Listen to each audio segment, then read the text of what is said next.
ICMEI, International Chamber of Media and Entertainment Industry, has been spreading love, peace and unity through art and culture, and definitely films are one of the best medium to spread that.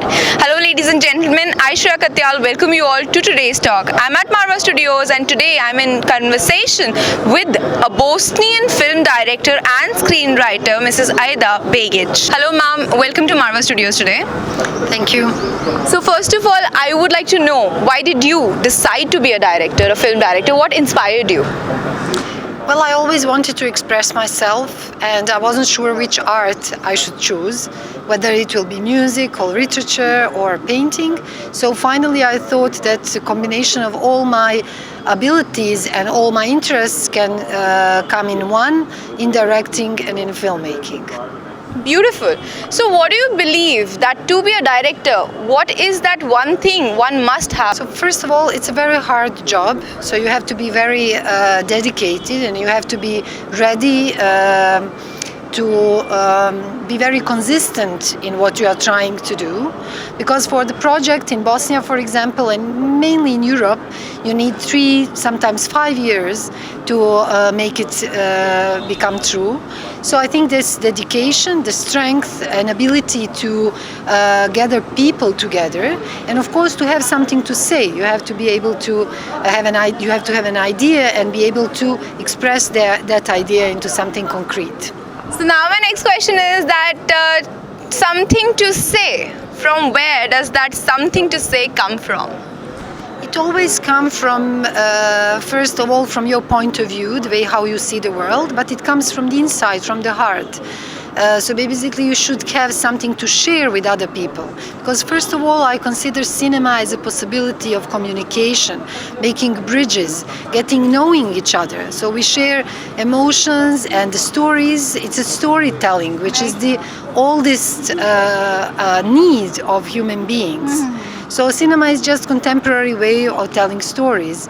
It used to be a literature, it used to be first of all words, and now we make movies. Right, words, then now visuals, because definitely visuals are more appealing, more engaging, I must say. Bosnia being a country which has evolved from wars, right? So I want to know that your movies are war-centric, they are portraying those eras. So what kind of depth or visualization must a director have, and you have also portrayed some of the movies which talk about such topics. So what was the journey while making that movie? I would like to know how were your feelings at that time, or what challenges you must have fought with. Well, you know, during the war I learned many things. One of those is that art is a primary human need. Because during the siege of Sarajevo, when we didn't have food or water or electricity, we've been doing art. Because art was proving us that we are human beings. It was a dignity that they couldn't take away from us. After the war, I dedicated my work to tell women and children's stories. And it was a quite new approach, because Balkan cinema before the war was mainly male-driven and macho-driven. And after the war, we were the first generation of women filmmakers.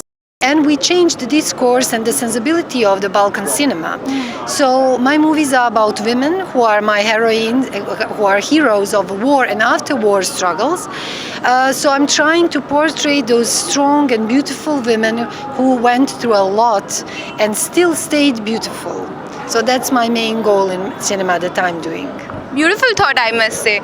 I would like to know from your side that what do you believe? Why do we have wars? You know, it's very unfortunate part of human nature is to struggle for more territory or more fortune or more money or some ideas. What is quite disappointing is that after the war, in contemporary wars, there are no winners. Everybody are losers, basically. And I think that every war should be avoided in all costs, you know, because that's really the last thing we need. At the end of the day, you know, those who make a profit during the war, they continue to make a profit after the war. So at the end of the day, it's all about profit, and ordinary people, the innocent people, are suffering in all sides. Those are the victims, and those are people who lose their lives. At the end, you know, for what? That's the question. Because, for example, Bosnia, it's the 20 more than 20 years, 25 years after the war stopped, and we still have consequences. There is still hatred. There is still problems. So I think it's really something we should stay against. We should try to find a peaceful way to manage things. So, why do we need wars when love can make us live together peacefully and make us grow? I would like to know from your side some tips for the budding directors, because you have great creative experience in your field. So these guys who are just coming up or planning to be a director, what do they follow? What concepts should they carry in their minds while pursuing this field? Well, I think, however, I'm also a professor and I work with young people, and most of the time they try to find their stories somewhere else. I think once when you make a story about your closest neighborhood, about something that is you, and make it very authentic, you can be very successful. Because very authentic stories that are talking about micro world are something that is communicated with everybody. So I would encourage young people to just look around themselves and make their stories about their generation, about their passion, about their problems or their world, and I'm sure that everybody would like to see it. Very true. So thanks for talking to MSTV and telling us that yes, definitely we need to be very passionate if we want to be a filmmaker, fall in love with everything, observe everything to the closest and build on beautiful stories. Thank you, ma'am. Thanks for coming to Marwah Studios and talking to MSTV. Thank you very much for having me. That's all for today in today's talk. I, Shreeya Katyal, sign off for the day, but I'll be back with another eminent celebrity guest for you. Till then, you keep watching MSTV Har Par Aapke Saath and don't forget to stay connected.